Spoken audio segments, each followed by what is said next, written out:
శ్రీ గురుభ్యో నమః. వారం వర్జం. ఏప్రిల్ 8, 2026 బుధవారం. శ్రీ పరాభవ నామ సంవత్సరం చైత్రమాసం ఉత్తరాయణం. వసంత ఋతువు కృష్ణపక్షం రేవతి కార్తె. షష్ఠి రాత్రి 7 గంటల 1 నిమిషం వరకు. నక్షత్రం మూల. వర్జం లేదు. దుర్ముహూర్తం ఉదయం 11 గంటల 44 నిమిషాల నుండి మధ్యాహ్నం 12 గంటల 34 నిమిషాల వరకు. రాహుకాలం మధ్యాహ్నం 12 గంటల నుండి 1 గంట 30 నిమిషాల వరకు. ద్వాదశ రాశుల వారు ఈరోజు చేసుకోవాల్సిన పూజలు. హయగ్రీవ స్తోత్రం చదివి పిల్లలకి పుస్తకాలను పంచండి. ద్వాదశ రాశులు. మేషరాశి. జీవిత భాగస్వామితో స్వల్ప విభేదాలు తలెత్తుతాయి. సంతాన విద్య విషయంలో స్థిరమైన నిర్ణయం తీసుకుంటారు. వృషభ రాశి. మీ ఆధ్వర్యంలో నడిచే సంస్థలకు కొన్ని అవార్డులు రావచ్చు. ఆరోగ్యపరంగా కొన్ని జాగ్రత్తలు అవసరం. మిథున రాశి.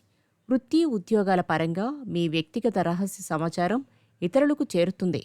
మీ నిర్లక్ష్యం వలనే జరుగుతుంది. కర్కాటక రాశి.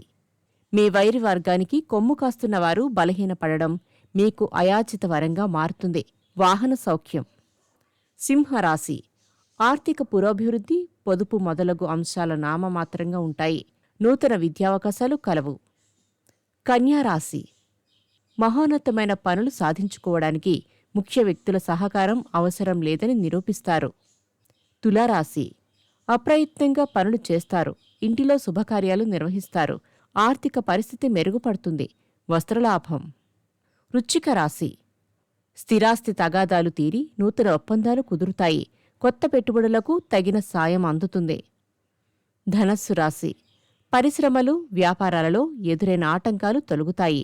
శత్రువులు సమస్యలు సృష్టించినా అధిగమిస్తారు. మకర రాశి.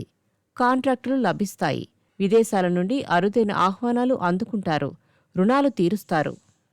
కుంభరాశి. కార్యాలయంలో ఉన్నతాధికారులు మీ సేవలను, పరిజ్ఞానమును వినియోగించుకుని లాభపడతారు. మీనరాశి. ఊహించని రీతిలో అవకాశాలు దగ్గరకు వస్తాయి. సద్వినియోగం చేసుకోండి. ప్రయాణాలు లాభిస్తాయి. నమస్కారం.